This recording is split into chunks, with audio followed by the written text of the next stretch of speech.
बच्चों, कैसे हो आप सब। आज हम स्टार्ट करेंगे क्लास 10 साइंस में chapter number 9 heredity and evolution का पार्ट 4। अगर अभी तक आपने प्रीवियस वीडियो नहीं देखा हो तो आप इस कार्ड पर क्लिक करके उसे विजिट कर सकते हैं। अपन चैप्टर को आगे बढ़ाते हैं। तो देखो, चैप्टर में आगे जो टॉपिक दे रखे हैं वो थोड़े से समझने के लिए अपन ये समझते हैं कि जब भी अपन को इवोल्यूशन समझना होता है तो अपन को कुछ पॉइंट में इन टॉपिक को करना चाहिए। ये टॉपिक आप हायर क्लासेज में क्लास 12th में भी करते हैं। तो देखो, सबसे पहले अपन को यह समझना चाहिए कि ओरिजिन ऑफ यूनिवर्स कैसे हुआ। उसके बाद यह समझना चाहिए कि ओरिजिन ऑफ अर्थ कैसे हुआ। इन दो टॉपिक के बारे में अपने चैप्टर में कुछ भी नहीं दे रखा। तो ओरिजिन ऑफ यूनिवर्स के लिए एक बिग बैंग थ्योरी पढ़ाई जाती है हायर क्लासेज में, और फिर उसी से ही समझाया जाता है कि जो है सन से एक मास अलग हो गया था और वो अर्थ बना, और फिर उसको धीरे धीरे ठंडा हुआ और उसके ऊपर क्या हुई, फर्स्ट लाइफ आई, जिसे अपन क्या कहेंगे, ओरिजिन ऑफ लाइफ। ठीक है। और इस ओरिजिन ऑफ लाइफ की अपने बुक में हेडिंग है, और उसकी बहुत सारी थ्योरी हायर क्लासेज में पढ़ाई जाती है, लेकिन अपनी बुक में जो ऐसे ऑरेंज कलर के बॉक्स दे रखे होते हैं उनमें एक थ्योरी का एक्सप्लेन कर रखा है, थ्योरी ऑफ केमिकल इवोल्यूशन का। अभी अपन उसे समझेंगे। उसके बाद जब आप ये समझ जाते हैं कि फर्स्ट लाइफ फॉर्म कैसे बनी, तो उस लाइफ फॉर्म से और अदर लाइफ फॉर्म कैसे बनी, उसे अपन ऑर्गेनिक इवोल्यूशन में पढ़ाते हैं। और इसी में ही एक टॉपिक होता है जिसे कहते हैं स्पेशिएशन, जिसमें नई स्पेसीज बनती है। जो पहले से स्पेसीज है उससे नई स्पेसीज बनती है, या जो पहले से एक पॉपुलेशन है वो नई स्पेसीज बनाती है, उसको अपन स्पेशिएशन में पढ़ते हैं। और ये भी अपनी बुक में दे रखा है, और बहुत ही इंपॉर्टेंट टॉपिक है कि स्पेशिएशन क्या होता है और वो कैसे होता है। उसके बाद में नेक्स्ट जो पढ़ाया जाता है इवोल्यूशन के केस में, वो पढ़ाया जाता है एविडेंस ऑफ इवोल्यूशन। कि अभी तक जिस तरीके से अपन ने इवोल्यूशन को समझा है, क्या सच में ऐसा हुआ है, ये अपन को पता कैसे चलेगा, कोई एविडेंस है। तो अपनी बुक में इसके कुछ एविडेंस भी दे रखे हैं। एक तो फॉसिल्स अपने टॉपिक है, वो एविडेंस ऑफ इवोल्यूशन ही है। एक होमोलोगस और एनालोगस ऑर्गन दे रखे हैं, वो भी एविडेंस ऑफ इवोल्यूशन ही है। इसके अलावा भी एविडेंस होते हैं, लेकिन अपनी बुक में ये दो दे रखे हैं। उसके बाद में ये पढ़ाई जाती है टाइमलाइन ऑफ ओरिजिन, कि कौन सी चीज कब हुई, कौन सी चीज कब हुई, उसे जियोलॉजिकल टाइम स्केल में पढ़ाया जाता है। थोड़ा बहुत अपनी बुक में दे रखा है। और सबसे लास्ट में अपन को पढ़ाया जाता है ह्यूमन इवोल्यूशन, जो भी अपनी बुक में सबसे लास्ट टॉपिक है। तो ये एक आपको आइडिया हो गया कि एक इवोल्यूशन को अपन को इस तरीके से पढ़ना चाहिए। तो अब मैंने आपको ये पहले ही बताया कि ओरिजिन ऑफ यूनिवर्स और ओरिजिन ऑफ अर्थ के बारे में तो अपनी बुक में कुछ है नहीं। तो ओरिजिन ऑफ लाइफ के बारे में दे रखा है, उसे अभी अपन समझेंगे। ऑर्गेनिक इवोल्यूशन की थ्योरीज के बारे में कुछ दे रखा है, उसको अपन समझेंगे। और स्पेशिएशन, ये तीन टॉपिक आज अपन करेंगे। और साथ में एक और टॉपिक है अपनी बुक में इवोल्यूशन एंड क्लासिफिकेशन, उसको समझेंगे। बाकी के जो टॉपिक है वो evidence of evolution, time scale, human evolution, और भी कुछ टॉपिक है वो अपन आगे के वीडियो में करेंगे। तो सबसे पहले देखते हैं ओरिजिन ऑफ लाइफ। तो ओरिजिन ऑफ लाइफ का क्या मतलब है कि अर्थ पर पहली लाइफ फॉर्म कैसे आई। अब इसको समझाने के लिए भी साइंटिस्ट ने और अलग अलग टाइम पे लोगों ने अलग अलग थ्योरी दी। सबसे पहले ये बोला गया कि जो गॉड ने वो ये अर्थ को क्रिएट किया और इस पे सबसे पहली लाइफ फॉर्म बनाई है। उसके बाद theory of spontaneous generation, biogenesis की थ्योरी, बहुत सारी थ्योरी आई। लेकिन जो सही थ्योरी थी वो थी थ्योरी ऑफ केमिकल इवोल्यूशन, और ये दी थी JBS हल्दाने ने। इन्होंने बोला कि लाइफ जो होती है वो ओरिजिनेट होती है केमिकल इवोल्यूशन से। अब इसका क्या मतलब है, तो जब अर्थ बनी थी तो उस समय अर्थ पे बहुत सारे इनऑर्गेनिक सब्सटेंसेस थे। इनऑर्गेनिक सब्सटेंसेस जैसे H2O, NH3, H2, ऐसे बहुत सारी चीजें थी। और वो जो है इनऑर्गेनिक सब्सटेंसेज कंबाइन होकर क्या बनाते हैं, पहले तो सिंपल ऑर्गेनिक सब्सटेंसेज बनाते हैं, और जैसे CH4 हो गया, ठीक है, ऐसी चीजें बनाते हैं।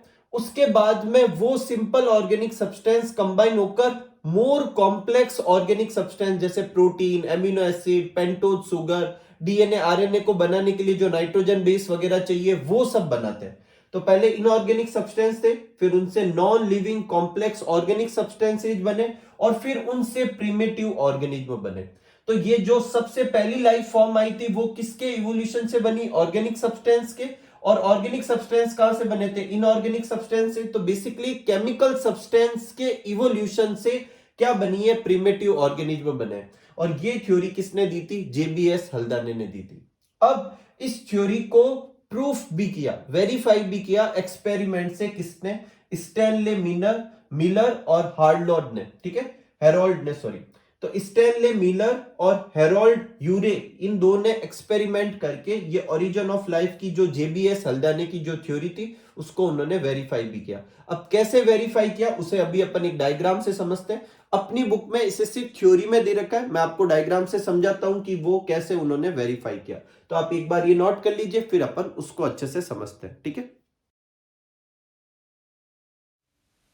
देखो, हल्दाने की थ्योरी के हिसाब से अर्थ पे पहले इनऑर्गेनिक सब्सटेंसेस थे और उन इनऑर्गेनिक सब्सटेंस में से NH3, H2S, H2, वाटर ये सब था, ठीक है। और वाटर उस सब में क्या था, वाटर वेपर के फॉर्म में प्रेजेंट था क्योंकि अर्थ का टेम्परेचर बहुत ज़्यादा था।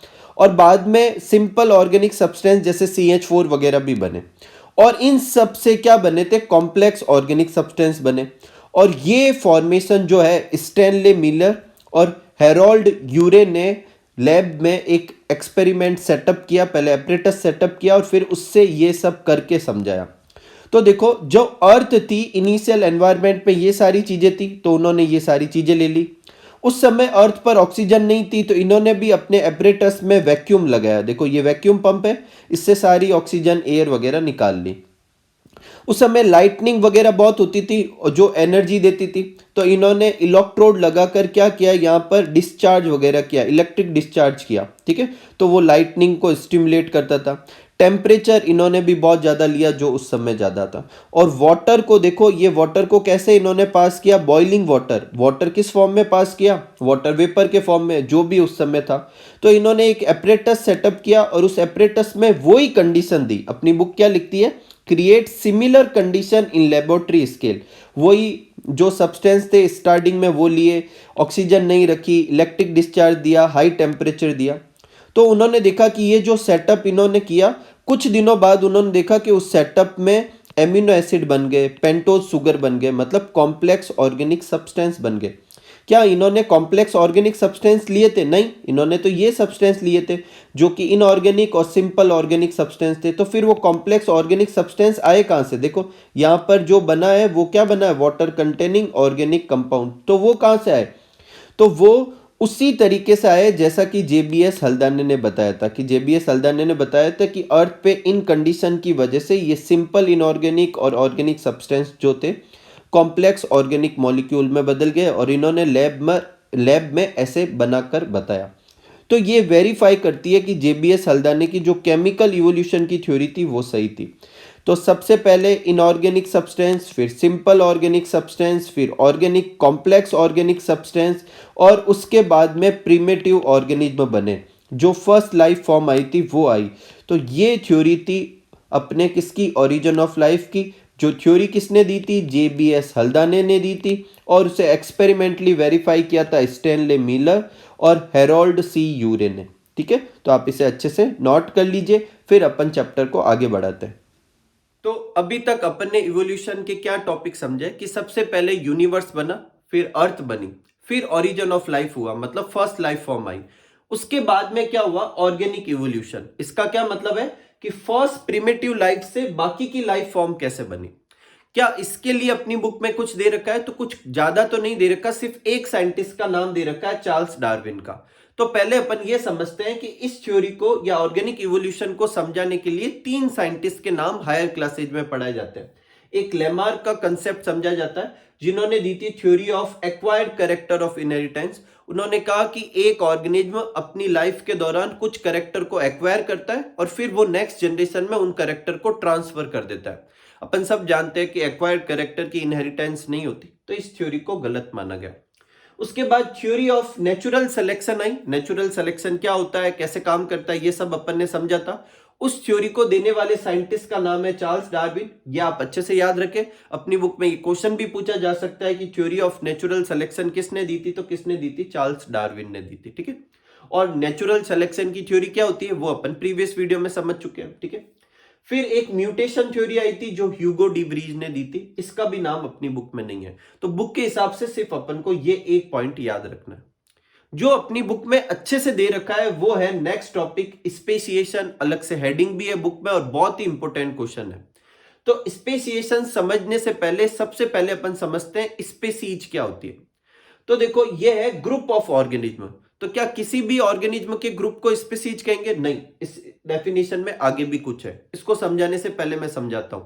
जैसे बहुत सारे मंकी का एक ग्रुप है, बंदर का एक ग्रुप है, वो आपस में क्या कर सकता है, रिप्रोड्यूस करके एक नेक्स्ट जनरेशन बना सकता है, और वो भी कैसी, जो रिप्रोडक्शन करने की एबिलिटी रखे।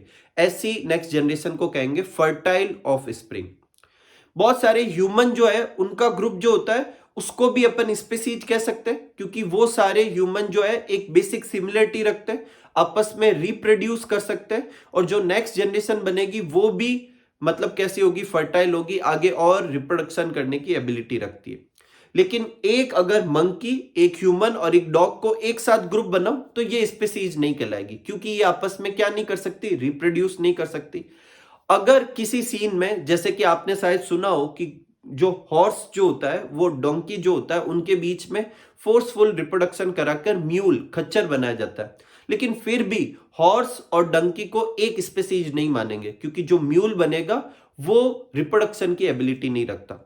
तो स्पीसीज क्या है, ऐसे ऑर्गेनिज्म का ग्रुप है जिनमें कुछ सिमिलरिटी हो और साथ में वो कैन ब्रीड टुगेदर, मतलब वो आपस में क्या कर सके, रिप्रोड्यूस कर सके और एक फर्टाइल ऑफ स्प्रिंग बना सके, मतलब ऐसी जनरेशन पैदा करे जो खुद रिप्रोडक्शन करने की एबिलिटी रखती हो। ऐसे ग्रुप ऑफ ऑर्गेनिज्म को अपन क्या कहते हैं, स्पीसीज कहते हैं। एक स्पीसीज दूसरे स्पीसीज से अलग कैसे होगी, कि इस स्पीसीज, मान लो दो स्पीसीज है, स्पीसीज ए और स्पीसीज बी, तो स्पीसीज ए के जो मेंबर है वो बी के साथ में क्या नहीं कर सकते, रिप्रोडक्शन नहीं कर सकते। ये चीज याद रखना, ठीक है। अब स्पेसिएशन होता क्या है, तो फॉर्मेशन ऑफ न्यू स्पीसीज, एकदम सिंपल वर्ड में कहा जाए तो कोई एक जगह पर एक पॉपुलेशन थी और उससे एक नई स्पीसीज बन जाए तो इसको स्पेसिएशन कहेंगे। तो formation of new species from pre existing one, जो पहले से थी उससे नई स्पीसीज बनने को क्या कहेंगे, स्पेसिएशन कहेंगे। कोई तकलीफ नहीं। In speciation a population of single species, पहले से एक स्पीसीज की कोई पॉपुलेशन थी, इवॉल्व, उसमें कुछ इवोल्यूशन होता है, चेंजेज आता है, to become two distinct species, जिससे दो स्पीसीज बन जाती। अब ये कैसे होता है, इसकी मैकेनिज्म क्या है, इसको समझते हैं। तो देखो इसको ऐसे समझते हैं, सपोज करो ये एक population, a population of single species ये थी, इसमें बहुत सारे मेंबर दिख रहे हैं। सबसे पहले उनके बीच में जियोग्राफिकल आइसोलेशन होता है। जियोग्राफिकल आइसोलेशन का क्या मतलब है, फिजिकल सेपरेशन, मतलब इन दो स्पीसीज के बीच में ऐसा कुछ होगा, फिजिकली ऐसा कुछ आ जाएगा कि ये जो दो स्पीसीज है इनके बीच में जीन का एक्सचेंज नहीं हो सकता। मतलब ऐसा कुछ होगा कि इधर के ऑर्गेनिज्म उस तरफ नहीं जा पाएंगे किसी भी कारण की वजह से, जैसे उन जो दोनों, मतलब ये पॉपुलेशन थी, इनके बीच में से कोई रिवर निकल जाए, कोई बहुत बड़ा सा माउंटेन बन जाए, कुछ भी हो जाए, तो उससे अपन क्या कहेंगे, जियोग्राफिकल आइसोलेशन। जैसे इस केस में मैंने ये दो लाइन से ऐसा शो किया है कि इन दोनों की पॉपुलेशन के बीच में से रिवर निकल गई, जिससे एक पॉपुलेशन इस तरफ और एक पॉपुलेशन इस तरफ रह गई, तो टू सब पॉपुलेशन बन गई। लेकिन अभी भी ये पॉपुलेशन में जो स्पेस मेंबर है वो एक ही स्पीसीज के हैं। अगर कैसे भी इधर से मेंबर इधर चला जाए तो वो अभी भी इसके साथ रिप्रोड्यूस कर सकता है, मतलब अभी भी ये सेम स्पीसीज ही है। एक बार जब जियोग्राफिकल आइसोलेशन होगा, जो कि बेसिकली क्या है, फिजिकल सेपरेशन है दो पॉपुलेशन का, उसके बाद उनके अंदर रिप्रोडक्शन चलता रहेगा, इधर अलग रिप्रोडक्शन चल रहा है, इधर अलग रिप्रोडक्शन चल रहा है, ठीक है। जियोग्राफिकल आइसोलेशन की वजह से इधर के ऑर्गेनिज्म इधर आ नहीं पा रहे, और इन दोनों के रिप्रोडक्शन की वजह से वेरिएशंस आएगी, और वो आना जरूरी है। और फिर वो वेरिएशन या तो नेचुरल सिलेक्शन शो करेगी, अपन देख चुके हैं कि वो वेरिएशन कोई सर्टेन सर्वाइवल एडवांटेज देगी जिससे नेचुरल सिलेक्शन होगा, या कोई जेनेटिक ड्रिफ्ट होगा उसकी वजह से, या म्यूटेशन हो जाएगा। म्यूटेशन क्या होता है, डीएनए में सडन चेंजेस आ जाएंगे। तो इन सब की वजह से जो वेरिएशंस होगी वो धीरे धीरे इकट्ठा होकर एक कॉमन कैरेक्टर बना लेगी। कैसे होता है, ये अपने प्रीवियस वीडियो में देखा था। सपोज करो कि ये पॉपुलेशन कुछ ऐसी हो गई, ये पॉपुलेशन कुछ ऐसी हो गई, ये सिर्फ सिंबल्स है, ठीक है, ऐसा कुछ रटने की जरूरत नहीं है कि ऐसे ही बनाना है क्या। अब मान लेते हैं कि ये वेरिएशन इतनी इकट्ठी हो गई, two sub population with such variation that they can't reproduce. अब इस वाले के मेंबर अगर इसके पास में भी चले जाए तो वो आपस में रिप्रोड्यूस नहीं कर सकते। मैंने क्या बोला था कि जब वो रिप्रोड्यूस नहीं कर पाएंगे इसका मतलब ये मेंबर अलग अलग स्पीसीज के हैं, तो ये स्पीसीज अलग हो गई, ये स्पीसीज अलग हो गई। तो पहले एक ही स्पीसीज थी, उससे दो स्पीसीज बन गई, ठीक है। तो दो स्पीसीज बनने के जो स्टेप है वो क्या है, पहले जियोग्राफिकल आइसोलेशन होना चाहिए, फिर एक्यूमुलेशन होना चाहिए वेरिएशन का, जो तीन तरीके से हो सकता है, by natural selection, bye genetic drift, by mutation, और फिर ये वेरिएशन इतनी बढ़ जाएगी कि रिप्रोडक्शन आइसोलेशन हो जाएगा। रिप्रोडक्शन आइसोलेशन का क्या मतलब है, वो आपस में रिप्रोड्यूस नहीं कर पाएंगे अगर उन्हें साथ में भी रख दे तो अब वो दो अलग स्पीसीज कहलाएगी। इसका क्या मतलब है, speciation occur when variation is combined with geographical isolation. जब जियोग्राफिकल आइसोलेशन के साथ साथ वेरिएशन भी कंबाइन होती है, मतलब वेरिएशन इकट्ठी होती जाती है और इस एक्सटेंट तक इकट्ठी होती जाती है कि उनके बीच में क्या हो जाए, रिप्रोडक्शन आइसोलेशन हो जाए, तब नई स्पेसीज बन जाती है और इस प्रोसीजर को क्या कहते हैं, स्पेसिएशन कहते हैं। एग्जाम में आपको स्पेसिएशन की डेफिनेशन और मैकेनिज्म पूछी जा सकती है, तो ये आप लिख सकते हैं। स्पेसिएशन के कारण पूछ सकते हैं, ऐसे पूछ सकते हैं कौन से फैक्टर स्पेसिएशन कराते हैं, तो जियोग्राफिकल आइसोलेशन, फिर एक्यूमुलेशन ऑफ वेरिएशन लिखकर इन तीन पॉइंट के नाम लिख सकते हैं और लास्ट में लिख सकते हैं रिप्रोडक्शन आइसोलेशन। एक चीज आप इस वाले पॉइंट पे हाईलाइट डालें कि जियोग्राफिकल आइसोलेशन स्पेसिएशन तभी कर पाएगा जब साथ में क्या आएगी, वेरिएशंस आएगी, क्योंकि बिना वेरिएशन के ना तो नेचुरल सिलेक्शन होने वाला है, ना जेनेटिक ड्रिफ्ट म्यूटेशन होगा नहीं, एक्यूमुलेशन होगा नहीं, तो फिर रिप्रोडक्शन आइसोलेशन तक वैरायटी नहीं आएगी, तो फिर खाली जियोग्राफिकल आइसोलेशन का कोई मतलब नहीं होता। ये आप चीज याद रखना। इसके ऊपर भी बेस्ड अपनी बुक में कुछ क्वेश्चन है, तो उन क्वेश्चंस को देखते हैं। पहले आप ये अच्छे से नोट कर लीजिए और बहुत ही इंपॉर्टेंट टॉपिक है, ठीक है। तो बुक में अपने जो क्वेश्चंस दे रखे हैं स्पेसिएशन के बाद में, पहला है कि what factor could lead to the rise of new species. तो अभी अपन ने समझा था स्पेसिएशन कैसे होता है, पहले जियोग्राफिकल आइसोलेशन होना चाहिए, फिर ये इन तीन पॉइंट से क्या होगा, वेरिएशन जो होती है वो इकट्ठी होती जाएगी। कौन कौन से हैं, नेचुरल सिलेक्शन, जेनेटिक ड्रिफ्ट और म्यूटेशन, और फिर लास्ट में क्या होगा, रिप्रोडक्टिव आइसोलेशन हो जाएगा, जिससे दो अलग स्पेसीज बन जाएगी। तो कौन कौन से फैक्टर है, ये 5 फैक्टर जो है वो क्या करवा सकते हैं, स्पेसिएशन करवा सकते हैं, ठीक है। एग्जाम में जब आए तो ये 5 फैक्टर भी लिखे और जो जिस तरीके से अभी मैंने एक डायग्राम से समझाया था वो भी बनाए, ठीक है। इसके बाद अपनी बुक में एक और क्वेश्चन दे रखा है कि will geographical isolation be a major factor in the speciation of self pollinating plant species, why और वाई नॉट। कि क्या एक सेल्फ पॉलिनेटिंग प्लांट स्पीसीज में जियोग्राफिकल आइसोलेशन जो है वो स्पेसिएशन करवा पाएगा, मतलब वो मेजर फैक्टर होगा, क्यों और क्यों नहीं। तो आंसर है नहीं होगा। और क्यों नहीं होगा, क्योंकि अभी मैंने एक लाइन बताई थी कि स्पेसिएशन जब होता है जब वेरिएशन कंबाइन होती है किसके साथ, जियोग्राफिकल आइसोलेशन के साथ। मतलब जियोग्राफिकल आइसोलेशन होने के बाद वहां पर वेरिएशन इकट्ठी होनी चाहिए, वेरिएशन आनी चाहिए। लेकिन एक सेल्फ पॉलिनेटिंग स्पीसीज में तो वेरिएशन आती नहीं है। सेल्फ पॉलिनेटिंग स्पीसीज का क्या मतलब है, एक प्लांट में जो फ्लावर लगा हुआ है उसी फ्लावर के पॉलन ग्रेन उसी फ्लावर की स्टिग्मा पर गिरेंगे और उनके बीच में रिप्रोडक्शन हो जाएगा, नेक्स्ट जनरेशन बन जाएगी। तो एक सिंगल ऑर्गेनिज्म पार्टिसिपेट कर रहा है, तो कोई जेनेटिक मटेरियल का एक्सचेंज ही नहीं हुआ, तो कोई वेरिएशन ही नहीं आई।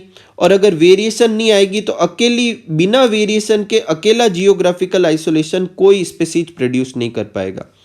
तो speciation occur when variation is combined with geographical isolation, but in self pollinating plant species single organism participate, जिसकी वजह से no exchange of genetic material, so due to no variation occur, और in absence of variation geographical isolation can't produce new species. अपनी book में इसके नीचे एक और क्वेश्चन है, सेम ये का ये है, या सेल्फ पॉलिनेटिंग की जगह ए सेक्सुअल दे रखा है और सेम आंसर होगा, या ए सेक्सुअल की जगह आप सेल्फ पॉलिनेटिंग की जगह ए सेक्सुअल लिख लें। ए सेक्सुअल में भी सिंगल ऑर्गेनिज्म ही होता है, उसमें भी कोई एक्सचेंज ऑफ जेनेटिक मटेरियल नहीं आएगा, कोई वेरिएशन नहीं आएगी। और जब तक वेरिएशन नहीं आएगी खाली जियोग्राफिकल आइसोलेशन काम नहीं करेगा, जियोग्राफिकल आइसोलेशन के साथ वेरिएशन होना जरूरी है। तो ना तो सेल्फ पॉलिनेटिंग स्पीसीज और ना एसेक्सुअल रिप्रोड्यूसिंग स्पीसीज में जियोग्राफिकल आइसोलेशन जो होगा वो मेजर फैक्टर होगा स्पेसिएशन का, और कारण दोनों का सेम है, ठीक है। नेक्स्ट अपनी बुक में जो हेडिंग है वो है इवोल्यूशन एंड क्लासिफिकेशन। तो देखो पहले तो ये समझा देता हूं कि इस टॉपिक में सिर्फ एक ही चीज समझाई गई है कि जो क्लासिफिकेशन करते हैं वो अपन सिमिलरिटी और डिसिमिलरिटी के बेसिस पे करते हैं, और उस क्लासिफिकेशन को अच्छे से नोट करें तो उसमें भी अपन इवोल्यूशन को समझ सकते हैं, और इस टॉपिक का कोई मतलब नहीं है और कोई खास इंपॉर्टेंट क्वेश्चन भी नहीं बनते। तो अपन समझते हैं कि बुक में लिखा हुआ क्या है। तो similarities among organism will allow us to group them and then study of groups. और यही क्लासिफिकेशन होता है कि सिमिलरिटी के बेसिस पर अपन सारे ऑर्गेनिज्म के ग्रुप बना सकते हैं और फिर उन्हीं के बेसिस पर अपन उन ग्रुप को स्टडी कर सकते हैं। जैसे कि 9th में आपको ये चार्ट दे रखा था और अपनी बुक में भी लिखा हुआ है कि ये जो अपन समझ रहे हैं ये 9th में भी दे रखा है। तो जितने भी ऑर्गेनिज्म थे अपन को उसने एक क्वेश्चन पूछा था कि क्या उन ऑर्गेनिज्म में वेल डेवलप न्यूक्लियस है या नहीं। तो बेसिकली अगर वेल डेवलप न्यूक्लियस नहीं होता तो वो प्रोकैरियोट्स होते हैं, और वेल डेवलप न्यूक्लियस होता है तो वो यूकैरियोट्स होते हैं। और प्रोकैरियोट्स को अपन ने एक किंगडम में पुट किया था, मोनेरा, जिसमें बैक्टीरिया आते हैं। फिर अगर वो यूकैरियोट है तो अपन ने एक और क्वेश्चन किया कि क्या वो यूनिसेलुलर है या मल्टीसेलुलर है। अगर वो यूनिसेलुलर है तो उसने प्रोटिस्टा, एक और किंगडम था, उसमें पुट किया था। और अगर वो मल्टीसेलुलर है तो फिर क्वेश्चन पूछा कि क्या उनमें सेल वॉल प्रेजेंट है या सेल वॉल एब्सेंट है। अगर सेल वॉल एब्सेंट है तो एनीमेलिया, सेल वॉल प्रेजेंट है तो फिर एक क्वेश्चन पूछा कि क्या वो फोटोसिंथेसिस कर पाते हैं या नहीं कर पाते। अगर नहीं कर पाते तो फंगाई, कर पाते हैं तो कौन से हो जाएंगे, प्लांटी। तो इस तरीके से अपन ने ऑर्गेनिज्म को क्या किया था, ग्रुप में डिवाइड किया था। और ग्रुप में डिवाइड करने के लिए अपन ने सर्टेन करेक्टर्स का क्या किया था, इस्तेमाल किया। यहाँ करेक्टर कौन कौन से है कि प्रोकैरियोट है या यूकैरियोट, यूनिसेलुलर है या मल्टीसेलुलर, सेल वॉल प्रेजेंट है या एब्सेंट है, फोटोसिंथेसिस करता है या नहीं करता है। अब जो ये क्लासिफिकेशन है, the more character two species will have in common, the more closely they are related। तो अगर मुझे पूछे कि बैक्टीरिया और प्लांट में क्या सिमिलरिटी है, या फिर प्लांट और फंगाई में पूछे कि क्या सिमिलरिटी है, तो प्लांट और फंगाई में ज्यादा सिमिलरिटी है। देखो प्लांट और फंगाई दोनों में सेल वॉल होती है, दोनों मल्टीसेलुलर होते हैं, दोनों यूकैरियोट होते हैं। इसका मतलब ये दोनों मेंबर ज्यादा क्लोज रिलेटेड है कंपेरेटिवली प्लांट का बैक्टीरिया के साथ रिलेशन का। और अपनी बुक में क्या लिखा हुआ, more closely they are related, more recently they will had a common ancestor. तो इन दोनों का कॉमन एंसेस्टर रहा होगा कंपेरेटिवली बैक्टीरिया और प्लांट के। और अगर इसको अपन ट्रेस करते जाए तो अपन सबसे प्रिमिटिव ऑर्गेनिज्म की तरफ पहुंच जाएंगे, जो कि कौन सा है, मोनेरा। और फिर उसको भी ट्रेस करेंगे तो अपन को ऐसा लगेगा कि वो भी कहां से बना है, केमिकल से बना है, जो अभी अपन ने केमिकल इवोल्यूशन में समझा था। ठीक है। सो क्लासिफिकेशन ऑफ स्पीसीज जो है उसमें इवोल्यूशनरी रिलेशनशिप भी दिखता है। कैसे, देखो पहले तो अपन इधर तक समझते हैं कि इनऑर्गेनिक सब्सटेंस से सिंपल ऑर्गेनिक सब्सटेंस बने थे, सिंपल ऑर्गेनिक सब्सटेंस से कॉम्प्लेक्स ऑर्गेनिक सब्सटेंस बने थे, और उनसे प्रिमिटिव लाइफ बनी थी। ये हल्दाने ने बताई थी। फिर वो प्रिमिटिव लाइफ कौन सी थी, प्रोकैरियोट्स। फिर उससे बना था प्रोटिस्टा, फिर उससे ये बने थे फंगाई, प्लांटी और एनिमेलिया। तो क्लासिफिकेशन के साथ अपन इवोल्यूशन को भी समझ पा रहे हैं कि पहले कौन बना था, बाद में कौन बना था, बाद में कौन बना था। ठीक है। और एक किसी पर्टिकुलर एनिमल्स, जैसे मान लो इस वाले के सारे ऑर्गेनिज्म को भी अपन देखेंगे तो इसी तरीके से देख सकते हैं।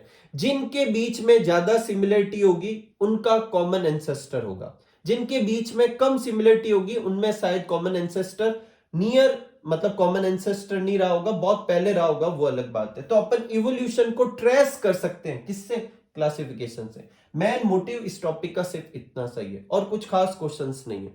ठीक है। इसके बाद अपनी बुक में जो नेक्स्ट टॉपिक है वो है एविडेंस पे बेसिस, और वो है एक टॉपिक है होमोलोगस और एनालोगस ऑर्गन, जो कि बहुत ही इंपॉर्टेंट टॉपिक है। इसे अपन नेक्स्ट वीडियो में करने वाले हैं। तो आज का वीडियो अपन यही खत्म करते हैं, मिलते हैं नेक्स्ट वीडियो में। तब तक आप सब लोग खूब सारा हार्डवर्क कीजिए, खूब खुश रहिए, खूब मस्त रहिए। Thank you for watching.